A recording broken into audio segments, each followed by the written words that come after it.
Buenas tardes, pues, ¿cómo están? Espero, pues, que hayan tenido eh, buen almuerzo. Corre por mí la comida allá arriba y lo que comen aquí abajo también, no se preocupen, no vamos a pagar absolutamente nada. Bien, gente, un saludo a los que están allí conectados, pues, al igual que en las otras actividades, otros encuentros, les voy a enviar la evaluación al correo para que ustedes realicen la actividad y con ello culminemos lo que es el módulo de quinantropometría y desarrollo físico. Vamos hoy a complementar, a afianzar el contenido que hemos abordado en las cuatro o los tres encuentros anteriores.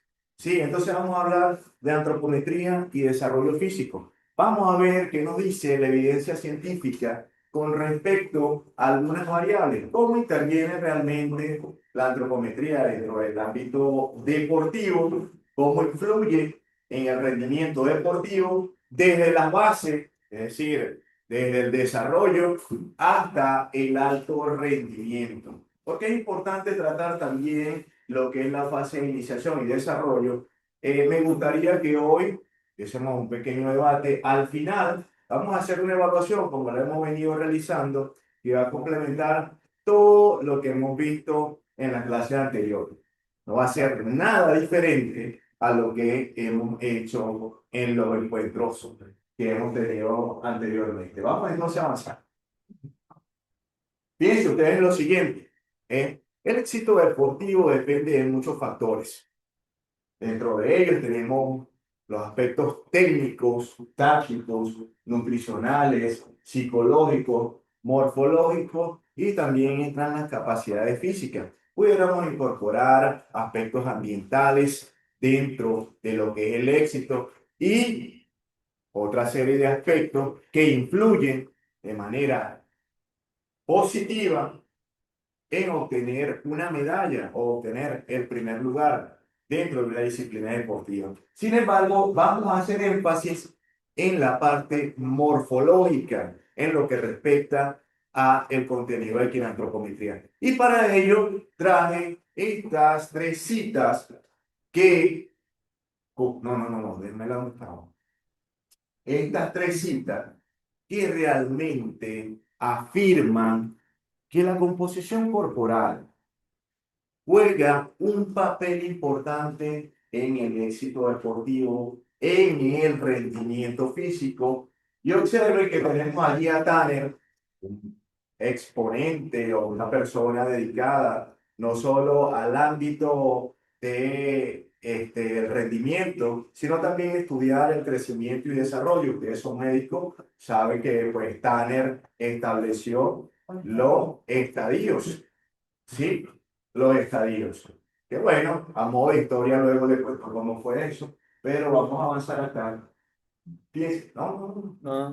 Vamos a avanzar acá. Tenemos a Tanner, tenemos a Robert Malina. Robert Malina es un exponente, uno de los principales exponentes del crecimiento y desarrollo, realmente con un nivel de aporte desde un punto de vista médico y desde un punto de vista en el rendimiento deportivo bastante significativo. Y tenemos también a García Alonso, la persona dedicada al entrenamiento deportivo, a lo que es la construcción de lo que es la metodología, estudiar lo que es la metodología del entrenamiento. Entonces, estas tres personas, fíjense cómo coinciden en que la composición corporal influye en el rendimiento deportivo.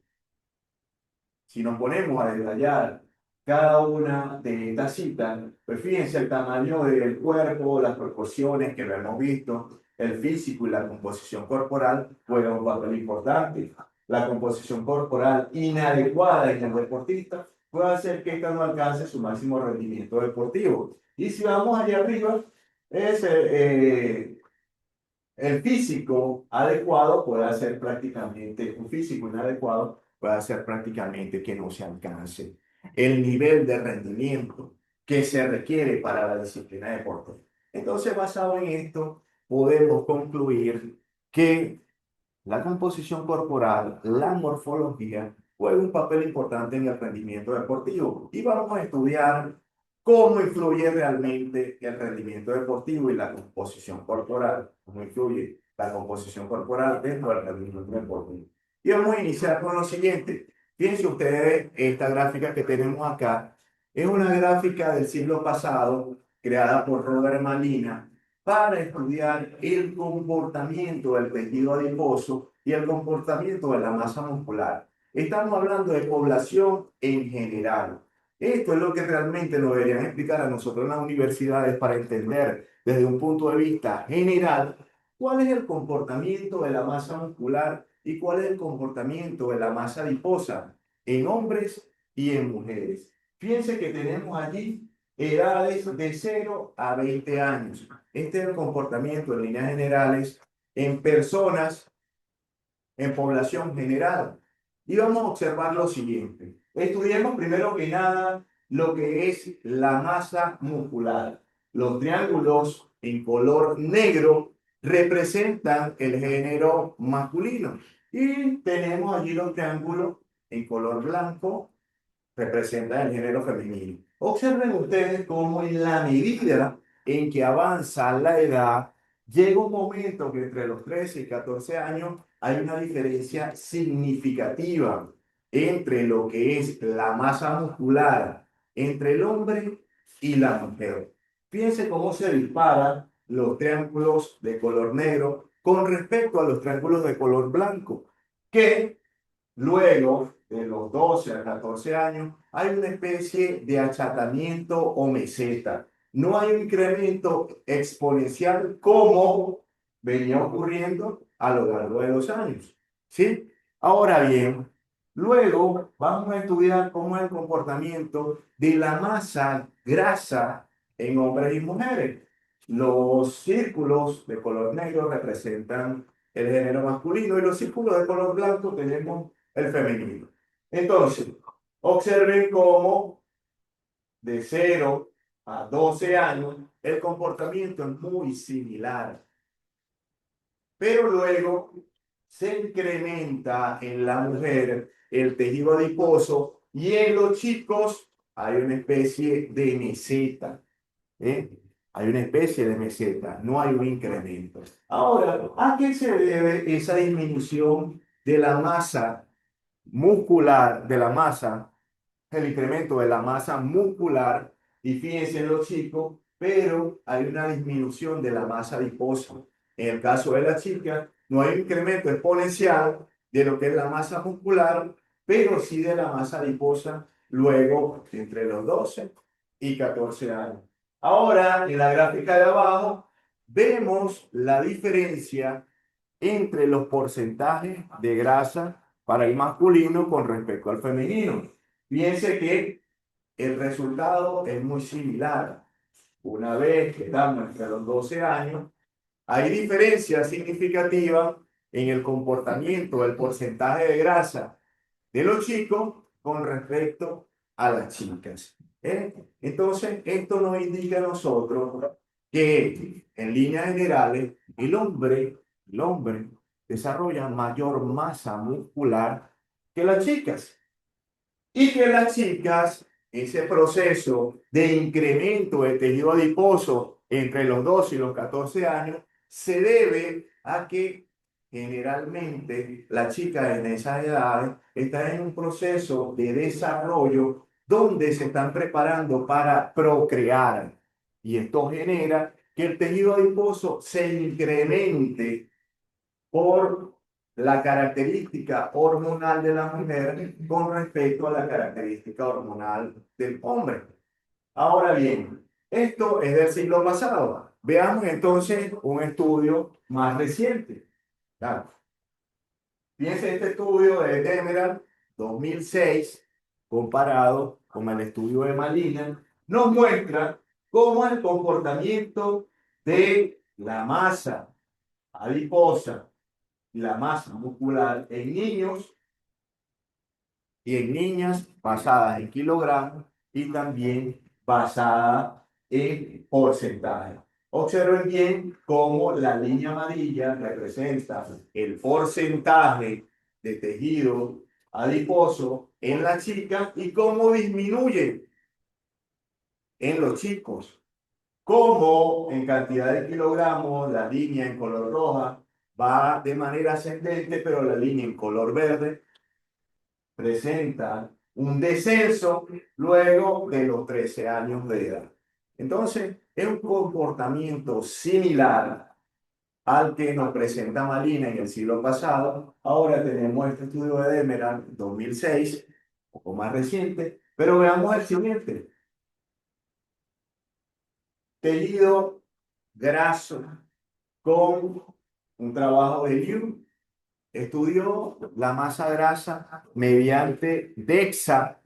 El estudio anterior se hizo con hidrodesintometría, el de Demeran, y este se hizo con DEXA, que es el gol estándar. Y observen ustedes, 2019, algo más reciente. ¿Y qué señala pues el estudio? Hay diferencia, el mismo comportamiento. Se despega el incremento del tejido adiposo en el caso de la chica y en el caso de los chicos no hay un incremento exponencial. A pesar de que los trabajos que hemos visto o analizado en este momento, los tres se han hecho con diferentes metodologías, pues observen que el comportamiento es muy similar, muy similar. Dame.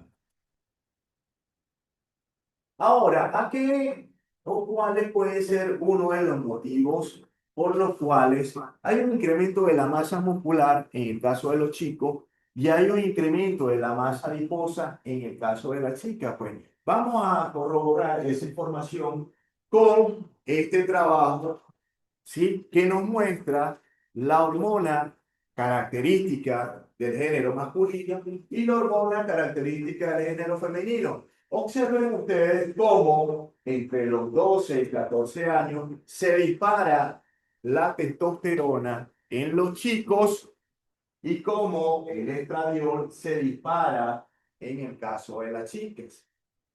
Este es uno de los motivos, las razones por las cuales la masa muscular se incrementa en el caso de los chicos, porque como ustedes saben, la testosterona es una hormona anabólica que interviene en la masa muscular. En líneas generales, estas personas, estamos hablando de población en general, no estamos hablando de deportistas, lo cual nos indica de que un chico, aun cuando no realice ejercicio físico, los niveles de testosterona se incrementan y también, por ende, la masa muscular. La masa muscular. Sin intervención de ejercicio físico. Ahora, por supuesto, se cae de maduro que al realizar ejercicio, esto se va a potenciar. Y en el caso de las chicas, el tejido adiposo se dispara con los tres ejemplos que vimos anteriormente, porque el estradiol, la hormona característica de las chicas, observen cómo se incrementa en esas edades. Ese es uno de los motivos por los cuales ese tejido adiposo se incrementa y por qué se incrementa la masa muscular en el caso de los chicos. Dale. Es importante hablar de maduración, es importante hablar de crecimiento. ¿Qué sucede? Generalmente todos tenemos una edad que es una variable independiente. La edad no se detiene. A medida que vamos avanzando, pues, va avanzando nuestra edad. Pero el desarrollo de un joven no depende única y exclusivamente de la edad, sino de un momento biológico que puede diferir de uno con respecto a otro. La maduración del tejido difiere de una persona a otra. Entonces es importante conocerlo y ustedes como médicos, pues lo saben, ¿sí? Lo saben. Generalmente, uno como entrenador asocia el desarrollo con la edad cronológica, ¿eh?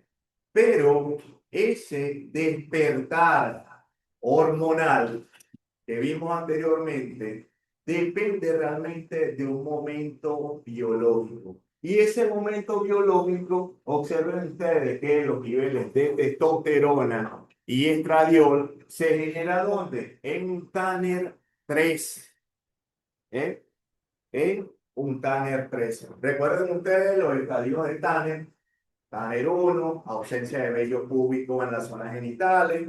Tanner 2, hay aparición de manera muy somera. Tanner 3, ya hay vello púbico dentro de la zona, así sucesivamente hasta alcanzar lo que es el adulto joven.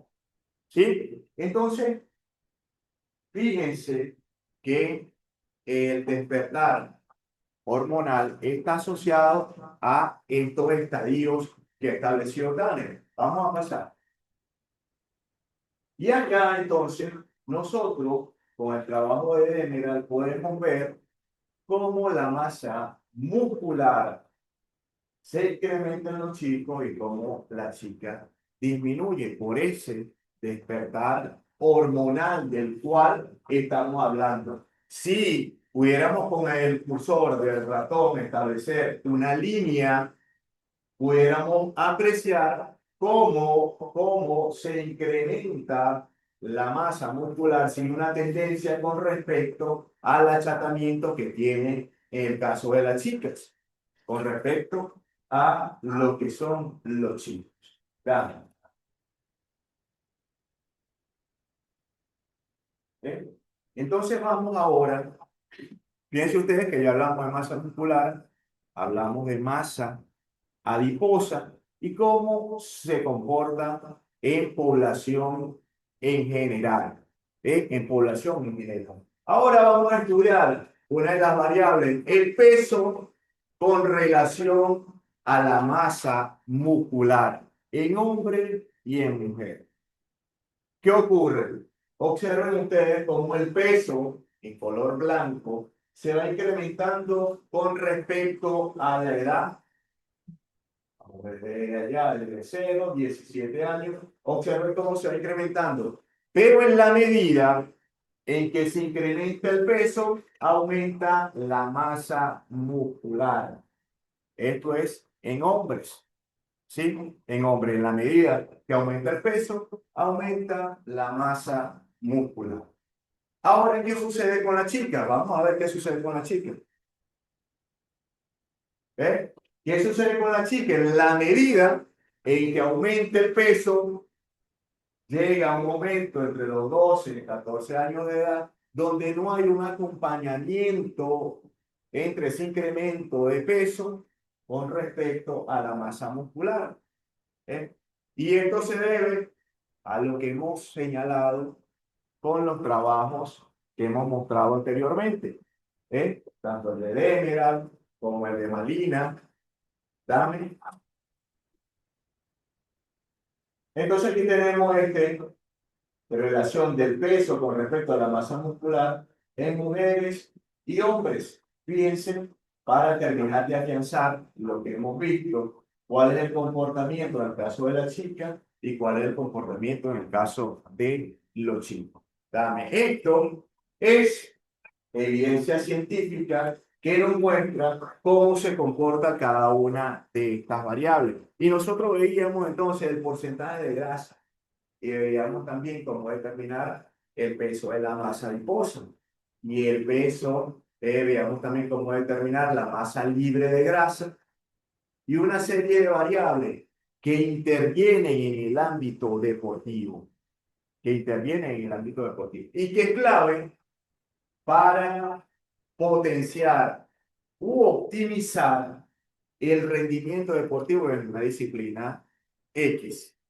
¿Tá? Ahora bien, vamos entonces con lo siguiente. Fíjense, maduración. ¿Eh? Vimos ahorita cómo el comportamiento desde un punto de vista hormonal, ese despertar biológico, ocurre en un Tanner 3. Ahora bien, ¿qué pasa en el entrenamiento deportivo? En el entrenamiento deportivo, dentro de ese despertar hormonal, dentro de ese proceso de maduración, cada uno de nosotros madura de manera diferente, ¿no? De manera diferente. Y tenemos entonces que hay jóvenes que pueden tener maduración tardía, promedio o adelantada. ¿Eh? Entonces, generalmente nosotros observamos chicos de la misma edad, pero con tallas diferentes. ¿Eh? Con tallas diferentes, hablando de talla de estatura. Con estaturas diferentes. Ahora, ¿qué sucede? Generalmente, el entrenador toma en cuenta, de acuerdo a la disciplina deportiva, a jóvenes, sobre todo con una estatura muy por encima de la que tiene el promedio, pero no tomamos en cuenta los niveles de maduración y crecimiento. Si es adelantado, si es adelantado, si está en promedio o si está arriba. ¿Tienes una pregunta? Dime.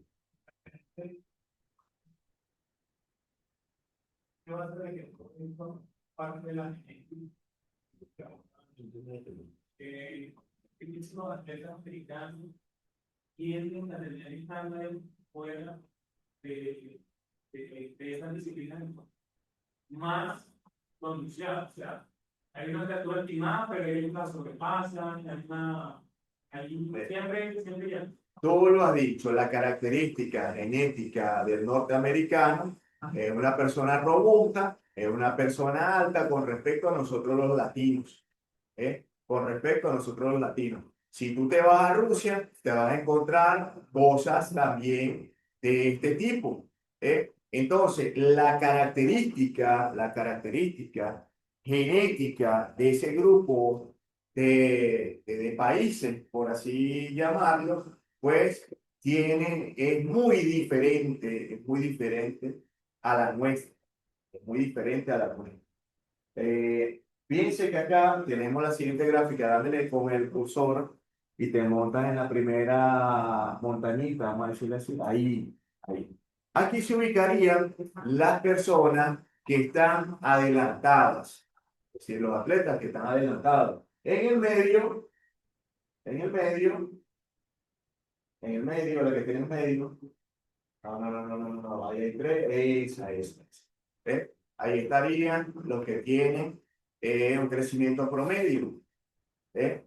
Y los que están tardíos son estos que están acá. Si nosotros nos ponemos a estudiar el rendimiento deportivo, tomando en consideración estas variables, vamos a observar que los chicos que están adelantados tienen mayor fuerza, son más veloces, ¿sí? Con respecto al que es tardío. Ahora bien, desde un punto de vista del entrenamiento deportivo, pudiéramos decir, el chico que está adelantado, no quiere decir que el que está tardío no va a llegar, no va a llegar, él va a llegar, pero va a llegar en su momento, en su momento. Ahora bien, si hablamos de la práctica deportiva, si le damos el mismo estímulo a los tres chicos, no pasa absolutamente nada. Pero si me dedico única y exclusivamente, le doy mayor estímulo, hablando de mayor entrenamiento, a los chicos adelantados, por supuesto, que los otros no lo van a alcanzar en el rendimiento deportivo. No sé si me voy a entender. ¿Eh? Generalmente se toma en cuenta la estatura, la fuerza, la velocidad, pero hay que tomar en consideración los niveles de maduración que tiene ese chico. Piense que en el béisbol, hoy por hoy, se utiliza mucho la hormona de crecimiento como algo para incrementar lo que es la talla de los chicos, porque quieren un negocio a temprana edad y cerrar el contrato, pero bueno, ustedes son médicos y saben que eso no debería suceder a menos que un endocrino lo pueda ver, pueda determinar que hay un déficit de hormona de crecimiento y de esta manera pueda indicarle que puede usar la hormona de crecimiento. Sin embargo, en el béisbol, digo el béisbol porque es donde lo he visto de una manera muy recurrente en los últimos años para tener campeones en edades tempranas. Y también sucede de que se llevan los chicos que ven muy altos, pero luego llegan a su tope y bueno, no consiguieron la firma. ¿Eh? Esto va por esta vía, ¿eh? Va por esta vía. El chico estaba adelantado, aún así descartamos los que están tardíos y pues no le damos el nivel de estímulo que realmente debería tener. Ah, ¿cómo nosotros podemos estimar lo que es la maduración como una variable, utilizando variables antropométricas? Podemos utilizar el pico de velocidad de crecimiento, el pico de velocidad máxima de crecimiento. De acuerdo a lo que ustedes pueden ver allí, que este material lo van a tener ustedes, sobre todo en los chicos, se genera a los 14 años, pero en el caso de la chica, a los 12 años de edad. Entonces, como una herramienta invasiva, podemos nosotros determinar el pico de velocidad máxima de crecimiento. ¿Qué utilizamos nosotros para ello? El peso, la talla sentado del sujeto, el largo de las piernas. Y yo les voy a dejar a ustedes un material allí en correo donde está una hoja de Excel para determinar el pico de velocidad máxima de crecimiento. ¿Por qué? Por lo siguiente, noten ustedes cómo, bueno, esta ecuación está allí, la que le voy a pasar es la fórmula de Milward, ¿eh? Pero esta es la fórmula, ¿eh? Eso está en Excel, se han generado sistemas para ello, así que no necesitan tomar el teléfono y no está en el examen como una buena noticia. No está en el examen para hacer el cálculo, ¿eh? Vamos acá. Fíjense ustedes, ¿no? Aquí está la tabla de calificación, madurador temprano, madurador normal, madurador tardío. Entonces, con una herramienta como esta, tomando unas medidas básicas que no van a necesitar o implemento de última tecnología para ello muy costoso, nosotros entonces podemos llevar a cabo una variable o determinar una variable como esta que es importante tomarla en cuenta dentro de lo que es el deporte y el rendimiento de los atletas. Vamos entonces a estudiar lo siguiente, a estudiar, no, vamos a analizar el siguiente trabajo de Hassen.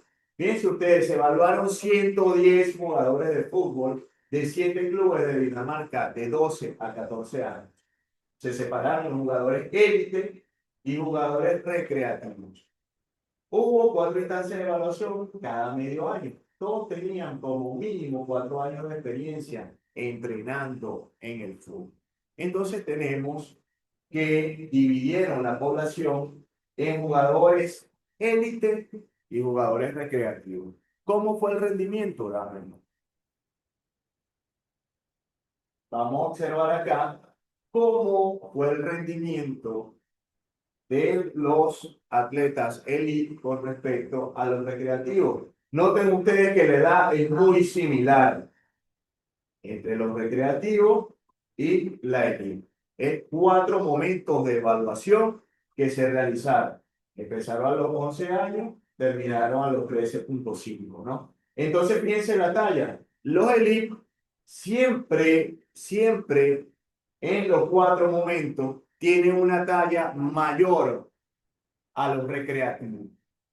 Mayor a los recreativos. El peso fue mayor que los recreativos. Los pliegues, hablando de la sumatoria de pliegues, fue menor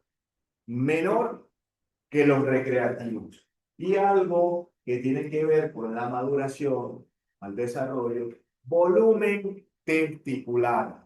Recuerden que el volumen testicular permite determinar también la maduración, desarrollo de los jóvenes.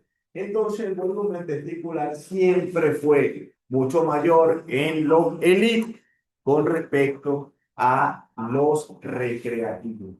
Quiere decir esto que en la medida en que nosotros estimulemos a los jóvenes, al atleta, en esa medida el comportamiento se va a potenciar desde un punto de vista morfológico en las variables que ustedes ven allí y también en otras. Pero de acuerdo a ello, se estudió pues, la talla, el peso, los pliegues y el volumen testicular. ¿Eh? Vamos a pasar. Veamos entonces cómo fue los niveles de testosterona en los elite con respecto a los recreacionales. Fíjense ustedes en los cuatro momentos de evaluación, cómo fue el elite. Fue de manera ascendente. Mientras que los recreacionales, en el momento 3 fíjense dónde están, y en el momento 4 se dispara. Pero también es producto de la edad, es producto de la edad y del despertar hormonal que vimos en los trabajos anteriores. Pero observen cómo hay una manera ascendente en los elites. Vamos. Fuerza en las piernas. ¿Cómo fue la fuerza en las piernas? En los elites siempre fue superior. Superior con respecto a los recreacionales. En los cuatro momentos siempre fue superior. ¿Eh? Dame. Fuerza de agarre, igual, siempre fue superior.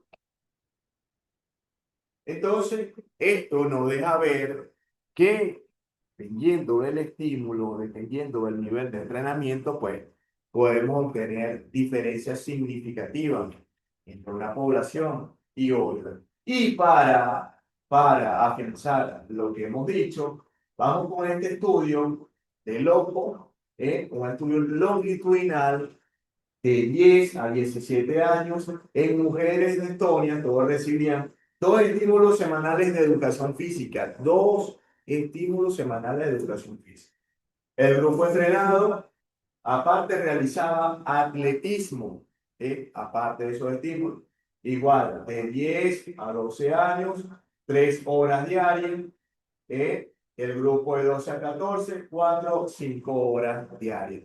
Acá es importante decir lo siguiente, que entre los 10 y 12 años de edad, 3 horas semanales de estímulo es muy poco, es muy poco. Y nosotros debiéramos tener, esto por supuesto fue en Estonia, pero hablando acá en Venezuela, nosotros debiéramos tener un poquito más en esas academias, en esos clubes, un poquito más de estímulos semanales en estas edades. Y no va a pasar absolutamente nada. Nada. Veamos entonces la talla. Observen cómo, a pesar de que hay diferencias significativas de un punto de vista estadístico, pero en la imagen, los entrenados, fíjense, no vemos, no vemos que están cerca de acuerdo a la gráfica. ¿Eh? En el peso, de manera similar. Claro está, si Loco nos hubiera aportado dentro del trabajo de investigación la masa grasa y la masa muscular, estoy seguro, pues, hubiéramos obtenido una gráfica similar a lo que hemos estudiado o hemos visto con los trabajos anteriores. Dale.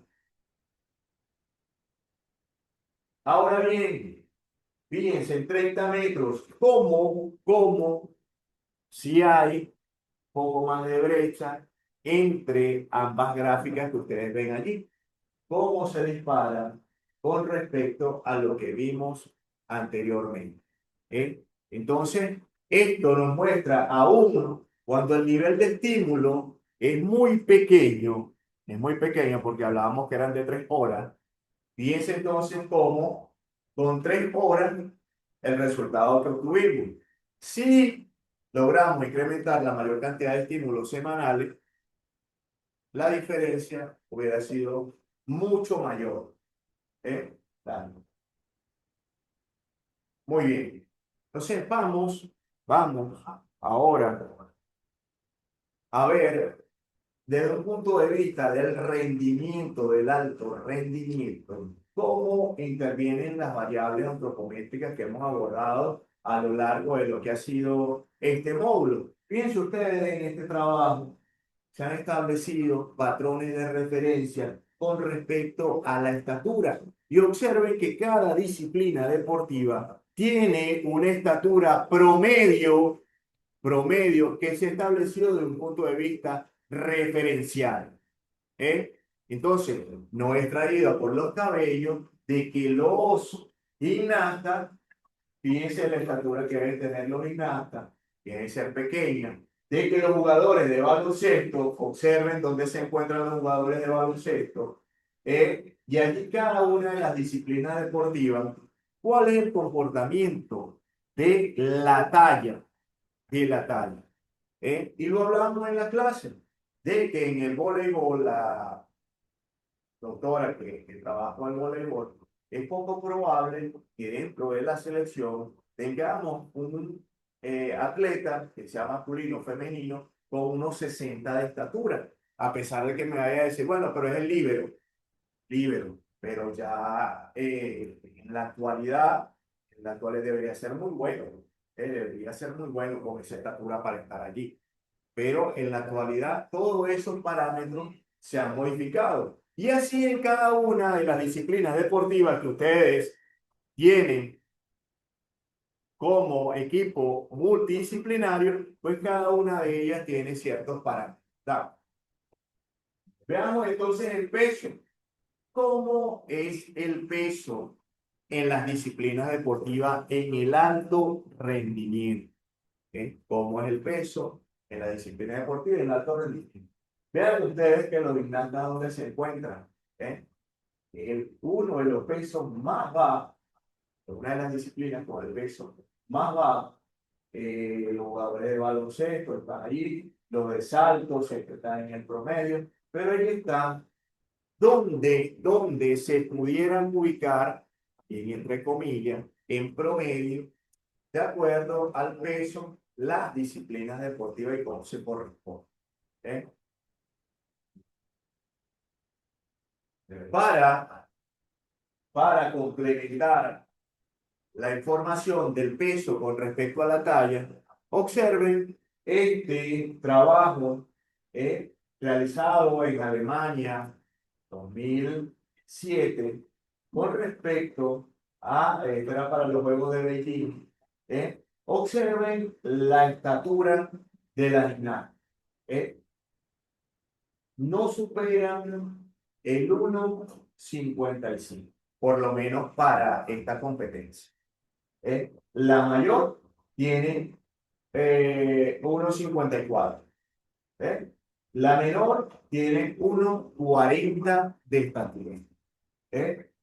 El peso, observen el peso, 34 el mínimo y 42 el máximo. Y 42 el máximo. Entonces, cada disciplina deportiva tiene características muy específicas con respecto al peso y también con su talla. Y para alcanzar el rendimiento deportivo es necesario cumplir con estos parámetros. Piensen ustedes que allí dice el peso y la estatura baja a las extremidades cortas permiten la reducción del movimiento angular, facilitan una mayor velocidad angular, un recorrido o recorrido de un implemento. Entonces, gimnasta con estas características es lo que prevalece dentro de la disciplina deportiva. Pero en la natación es totalmente diferente. Y en la natación tenemos lo siguiente, fíjense ustedes, necesitamos el sujeto con talla alta, con talla alta. Ahí no podemos meter al doctor, ¿eh? En la natación. Al compadre allá tampoco lo podemos meter ahí en la natación. No van para la gimnasia, no van para levantamiento de pesas, pero para la natación no tiene. Al amigo allá puede ser, ¿eh? Puede ser. Necesitamos de una envergadura o brazada grande, ¿no? Grande. Para lo que es grande o alta para lo que es la natación. Longitud del pie debe ser grande también. Debe ser grande también. ¿Por qué? Exactamente. Exactamente. Longitud de la mano. Debe ser grande también. Debe ser grande también. Esto lo favorece. Esto lo favorece. Y la talla sentado también debe ser. No te asustes, no te asustes. Está sentado. La talla sentado también debe ser elevada. Bien, debe ser elevada. Entonces, estas características que estamos viendo para la natación, por supuesto, difieren de lo que son los gimnastas. También. Vamos con los levantamientos, los levantadores de pesas. ¿Cuál es la característica en los levantadores de pesas desde un punto de vista antropométrico para obtener, dime, obtener, optimizar el rendimiento deportivo? Diámetro óseo grandes, ¿eh? Grandes, para poder sostener el peso que ellos levantan. Longitud de los brazos cortos, cortos, ¿sí? Cortos, longitud de los brazos cortos. La talla sentado debe ser alta, alta. Porque, fíjese, la longitud de las piernas debe ser corta. El centro de gravedad está más cerca del piso. Le da mayor estabilidad durante el movimiento. Y tenemos que la suma de pliegues debe ser baja, ya incorporando lo que es la composición corporal dentro de la disciplina deportiva. Aquí alguien tiene levantamiento de peso. ¿No? Nadie. Ok. Entonces, esta es una de las características primordiales que necesita tener un levantador de pesas. Fíjense que ayer por la noche sostenía una conversación, lamentablemente, pues Alfredo tuvo que salir. Estaba Alfredo, estaba con Alfredo y está un chico de la lucha greco y pues me quedé bastante sorprendido con el nivel de conocimiento que tiene el chico con respecto a su potencialidad desde un punto de vista morfológico. Menos mal llegaste, Alfredo. Estoy iniciando acá la conversación que sostuvimos anoche con el chico de lucha greco.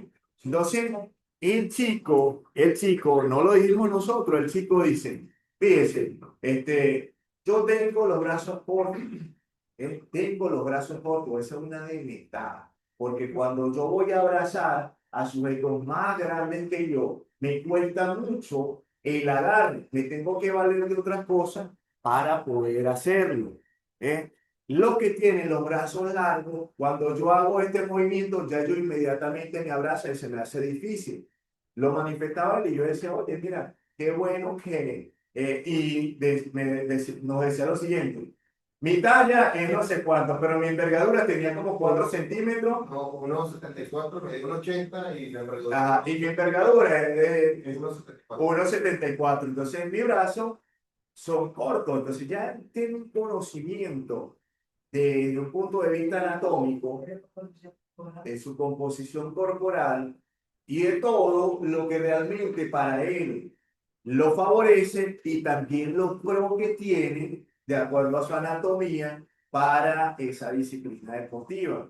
Entonces, él también ha reunido una cantidad de información asociada a su nutrición, que es abismal, ¿no? Lo que hace pues, para mantenerse y lograr el éxito que hay detrás de una medalla, pues todo el esfuerzo que él imprime, pero se conoce a sí mismo, sabe hasta dónde puede realmente exponerse y cuáles son sus límites.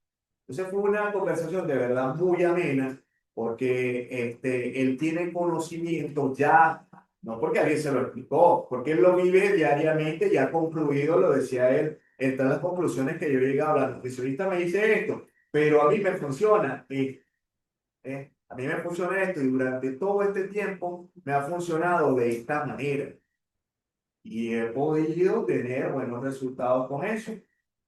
Entonces, yo decía, oye, mira, hay cosas extremas, pues por supuesto que nadie le ha explicado desde un punto de vista fisiológico, para que pueda entender más allá qué realmente sucede con su cuerpo cuando hace todas esas cosas.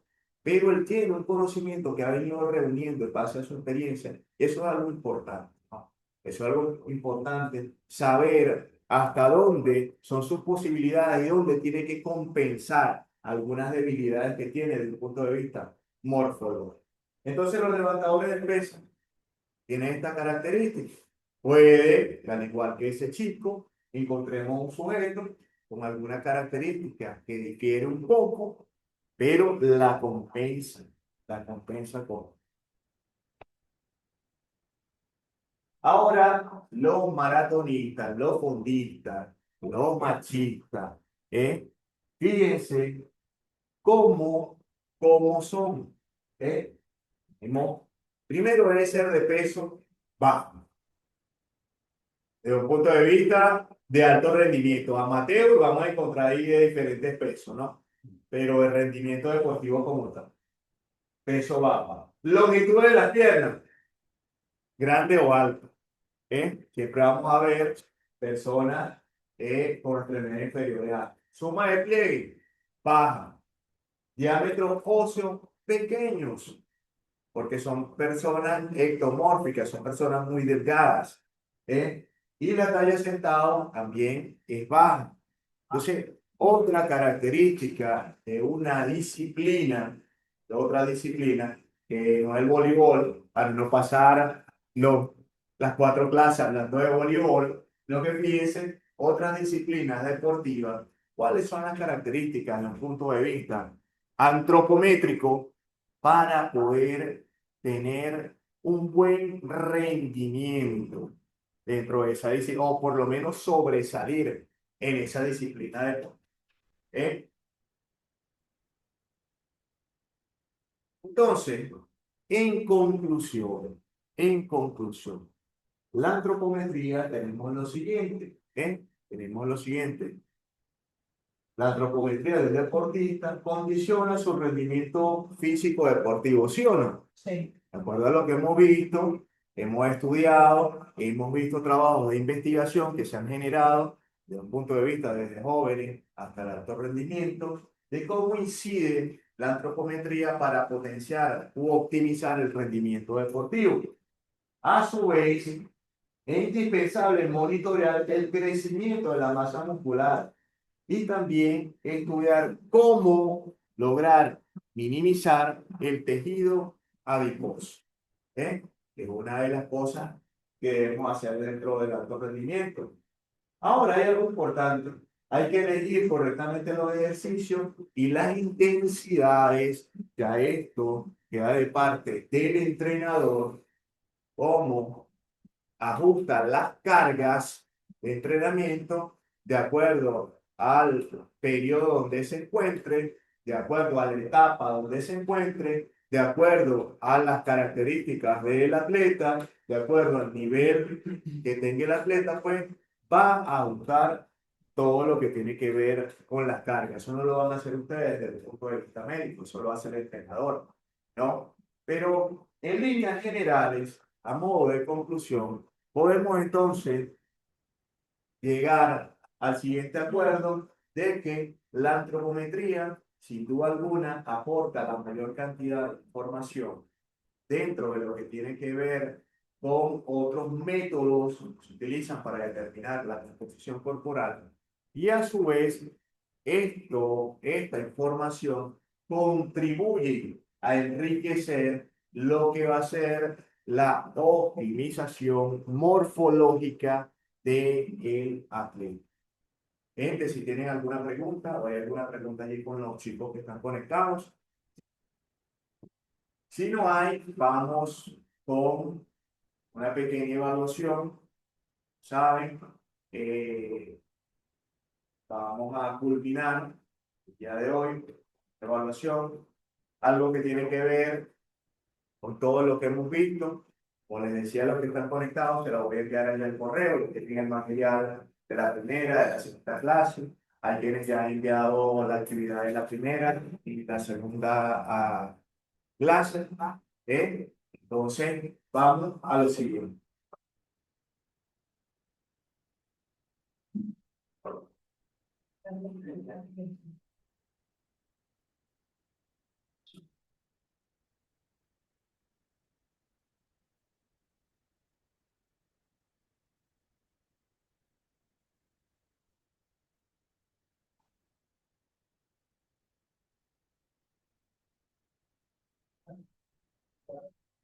La analicé, pero puedes hacer una análisis sin análisis doble.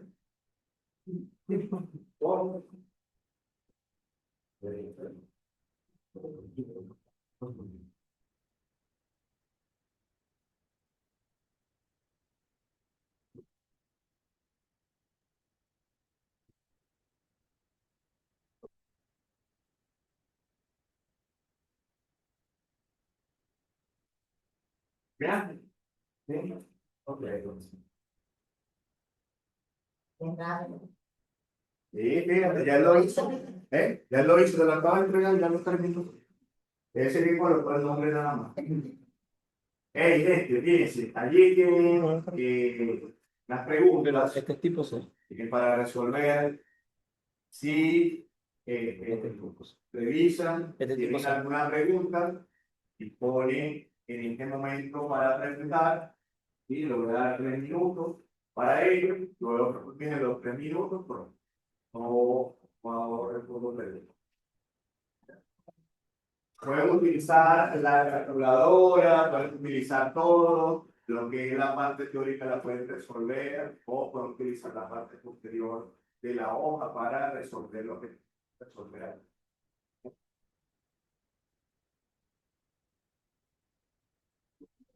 Para aclarar, sobre todo la pregunta número 2, simplemente vamos a preguntar, de acuerdo al componente del sumatotipo que ustedes ven allí, a qué disciplina pertenece el primero y a qué disciplina pertenece el segundo. Allí dice que se evaluó maratonista y se evaluó una persona de levantamiento de peso. Entonces, de acuerdo a los valores que están allí, el somatotipo, ustedes dicen si es homórfico, si es homórfico, como aquel disciplina correcto. Lleguen el fondista y lleguen el levantador de peso.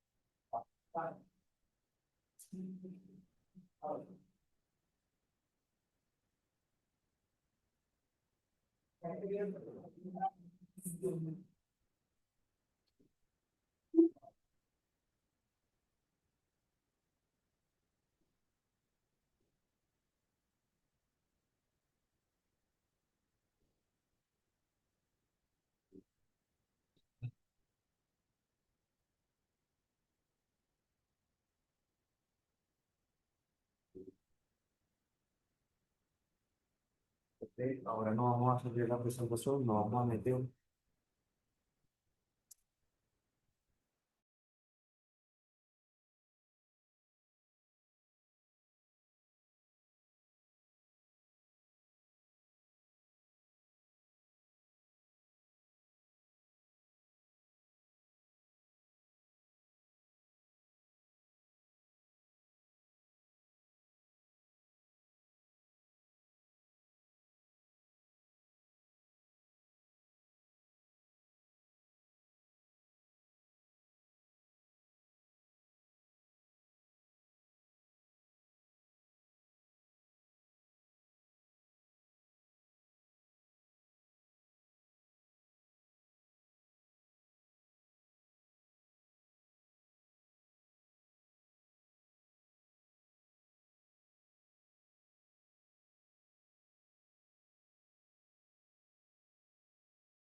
Online lo están viendo así.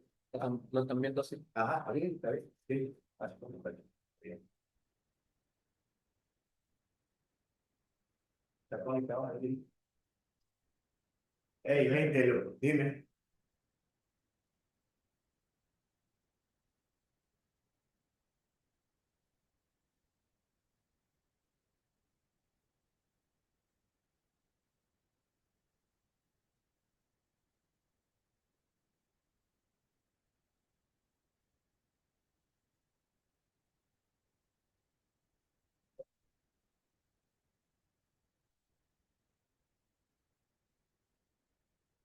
Bien, los amigos que están conectados allí, pues lo que estamos viendo, antes de que se vayan a conectar y de la presentación, algo para finalizar que les voy a mostrar a las personas que están acá en vivo, pero ustedes que para ellos resuelven el examen, fíjense que esto que ustedes están observando es una pequeña no, una evaluación que realizamos generalmente a los atletas de alta competencia.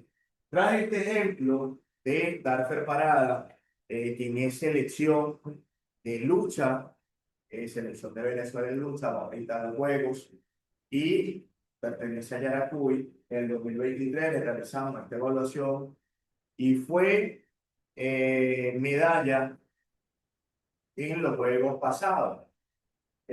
Entonces, el somatotipo, dale un poquito hacia arriba, a ver, ajá. Fíjense que determinamos estas variables que ustedes ven allí. Por ejemplo, ahí está el somatotipo y está la somatocarga. Observen que el punto rojo es Darfer y el punto azul es la referencia de los luchadores en esa categoría donde él participa, pues saben, no participa, y observen que están casi solapados y se ubican allí donde dice distancia de dispersión somatotípica es igual a 1,31. ¿Qué quiere decir esto? Pues no hay diferencias significativas entre la referencia y el atleta que nosotros evaluamos. Es decir, son muy similares desde un punto de vista estadístico. Lo que puede afianzar lo que hemos mencionado a lo largo de lo que ha sido esta charla de rendimiento deportivo. No es casualidad que tenga esa composición corporal y que a su vez haya obtenido medalla en la edición de los Juegos pasados y en las competencias donde asistió. José, este es un pequeño ejemplo de cómo se hacen las evaluaciones y de posteriormente saber cómo realizar algunos ajustes. Tenemos dentro de la categoría del somatotipo que el meso endomórfico en ese momento se encuentra de este lado de la somatocarta, hacia arriba. Algo importante, algo importante hacia arriba, dale, dale, dale.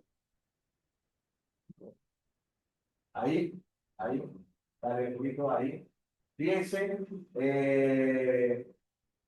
tenemos aquí el porcentaje de la grasa, tenemos el peso muscular, cuánto debería pesar mínimo, cuánto debería pesar máximo. Esto nos da una referencia también al entrenador de cuál es el valor que debería tener desde un punto de vista mínimo, también desde un punto de vista máximo.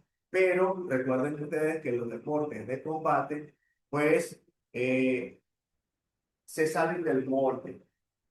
Sí, muchos de ellos participan en un peso que realmente no es favorable dentro de lo que es la norma, pero para ellos obtener buen rendimiento, participan en esos pesos porque van a obtener medallas o van, ahorita no se escucha bien. No.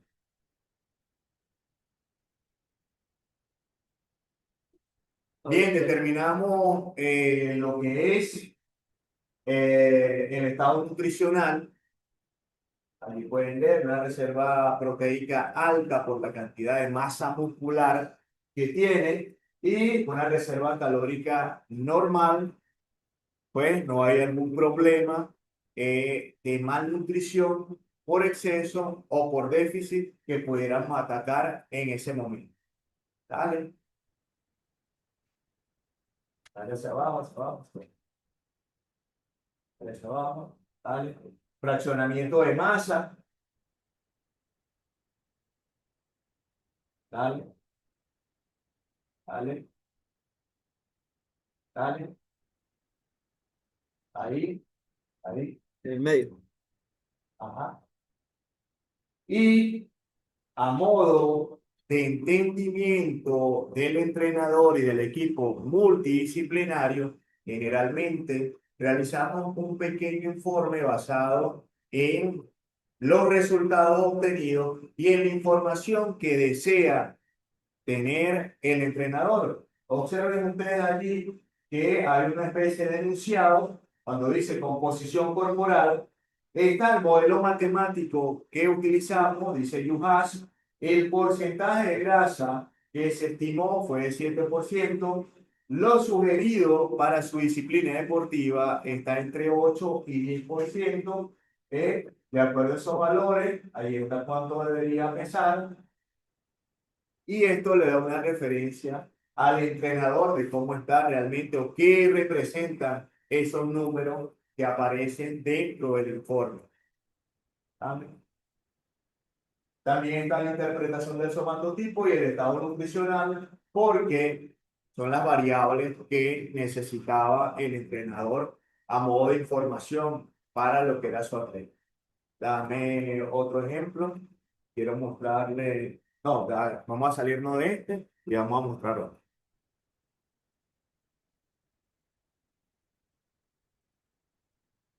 En el tutorial, este que dice, mira, ese López, ese.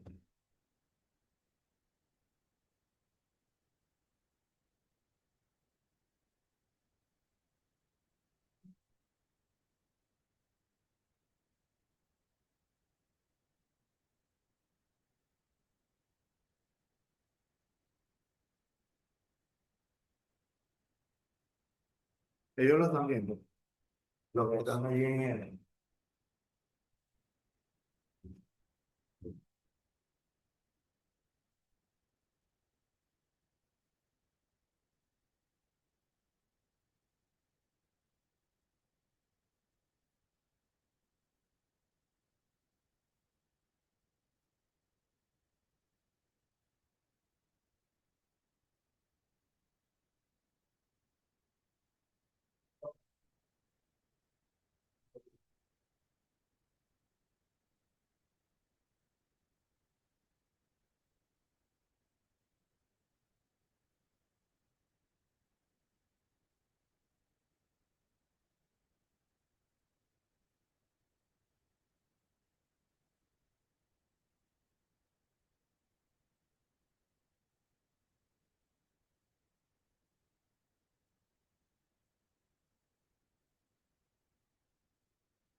Sí, pero era por claro, los que están conectados, otro ejemplo de evaluación más reciente de un chico que ha cerrado una firma en el béisbol, ¿vale?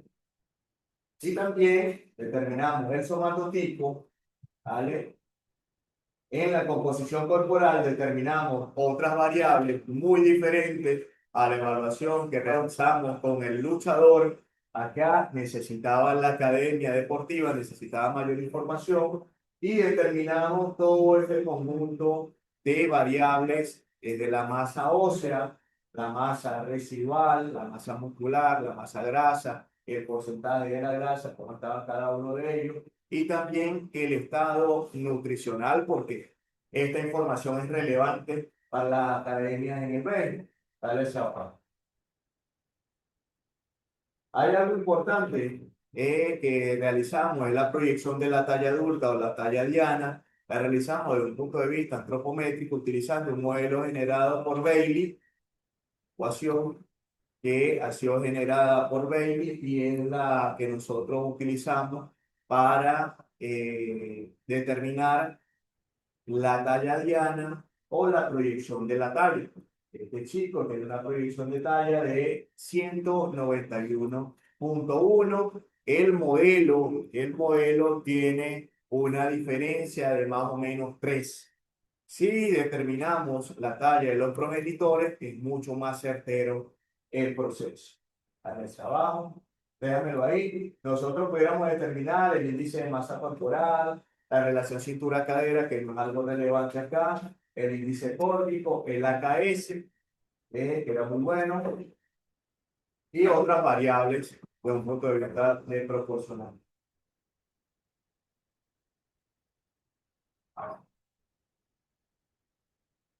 Igual, un informe de composición corporal, un informe de somatotipo, una interpretación, ¿vale? Del estado nutricional y también, ¿vale? De la proyección de la talla, ¿eh? De la proyección de la talla del chico, de dónde surge el valor, cómo lo hemos obtenido y cuál es la diferencia de un punto de vista estadística que puede tener el modelo que utilizamos para determinar la proyección de la talla. ¿Eh? También otro ejemplo que tengo ahí para cerrar. ¿Terminaste? Ok, no se tiendan mucho. Sí.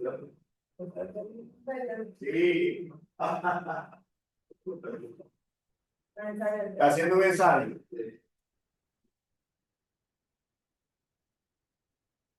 Ajá, bueno, que yo sé.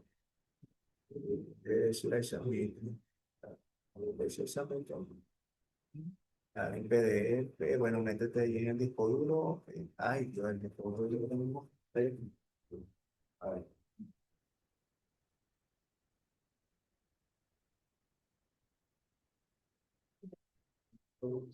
¿Qué dice? Tiempo para una evaluación antropométrica de control. ¿Es de acuerdo a los objetivos para cada atleta o hay que tiempo estipulado? Sí.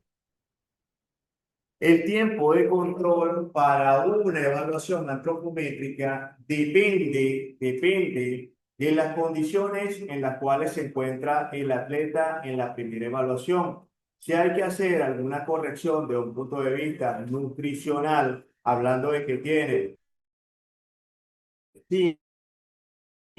hay que hacer evaluaciones mensuales para ver cuál es el comportamiento de la intervención nutricional que estamos realizando o que se está realizando.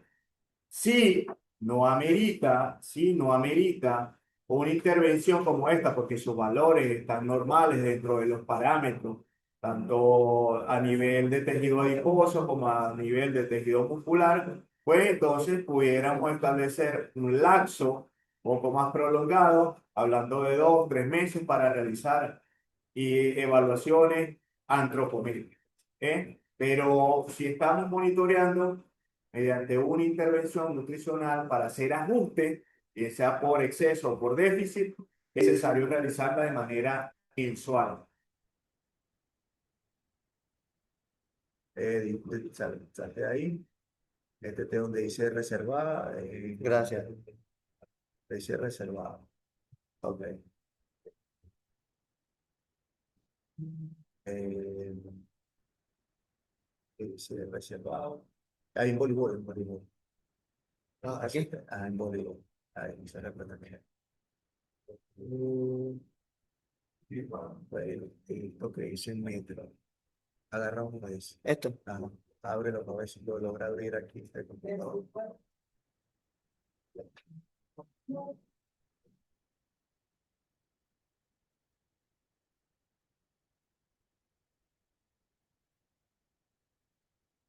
Esto.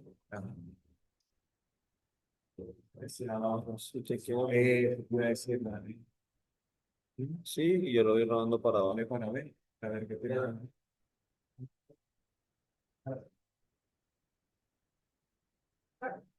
Listo. Vale, no se vayan. Vale, vale.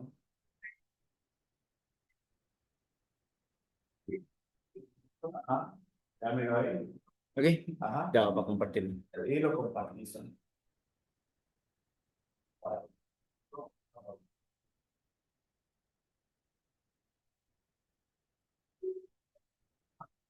Este otro, los que están allí conectados, otro modelo de informe, cada institución, cada laboratorio, cada centro de investigación, cada antropometrista, pues realiza el informe de acuerdo a lo que considere pertinente y pueden diferir en el estilo de cada quien. Este es un sistema que se llama Isaac Metric y pues genera un informe como este. Ustedes pueden ver allí lo que es la masa adiposa, la masa muscular, la masa ósea, genera una gráfica de cómo están en porcentaje cada una de las masas que se evalúan de hacia abajo.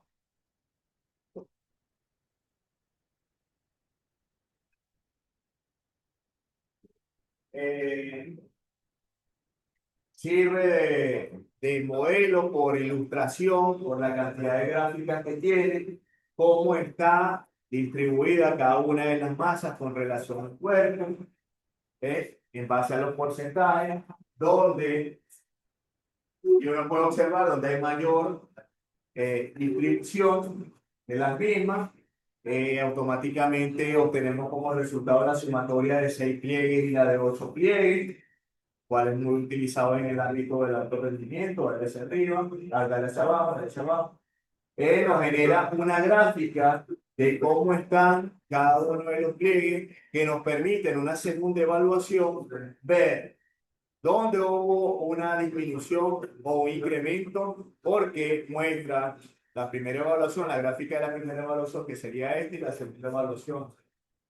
A su vez, nos da un índice como el índice adiposo popular y nos dice si está bien o está por debajo de lo que debería tener. Luego una serie de variables que desde un punto de vista antropométrico nos toca interpretar para que el entrenador pueda entender qué representan cada uno de los valores que aparecen allí. ¿Vale? El somatotipo, ya lo vimos anteriormente, y la estimación del gasto energético del atleta también lo podemos observar o lo podemos determinar con este sistema que se ha diseñado para variables antropológicas. ¿Sí? Entonces, esta es una ilustración de los sistemas que por lo menos particularmente utilizo para llevar a cabo los procesos de evaluación. Generalmente, con el equipo con el cual trabajo, realizamos software en base a las necesidades del entrenador y de la disciplina deportiva. Se pueden construir con una persona de informática, genera el software y podemos tener resultados de manera inmediata de acuerdo a las variables que son prioridad para la disciplina deportiva.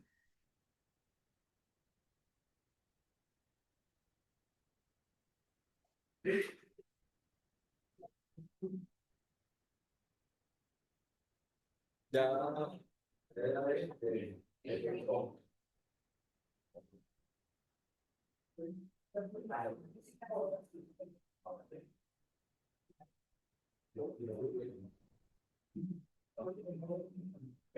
No se retiren, vamos a cerrar, vamos a tomar una foto usual.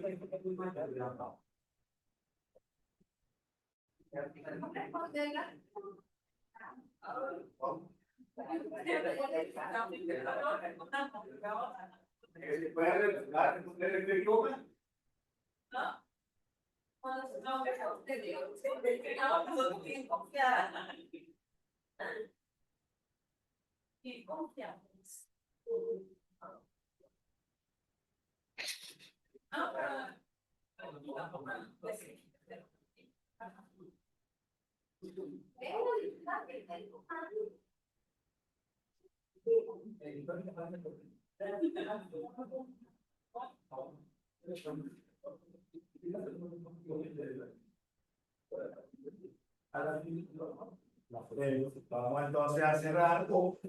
Si ya cierras allí o hay alguna pregunta. No, que uno de los muchachos que llegó Tarde. tarde del hospital, Ok, que lo pongan, que está perdida.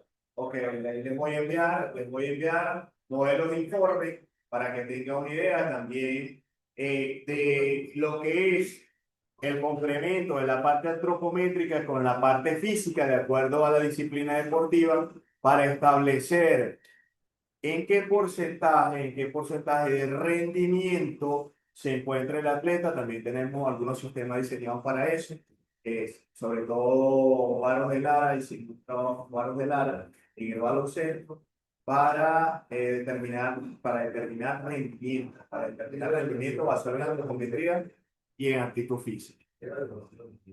Ok, se lo agradezco. ¿Ya? Sí, sí,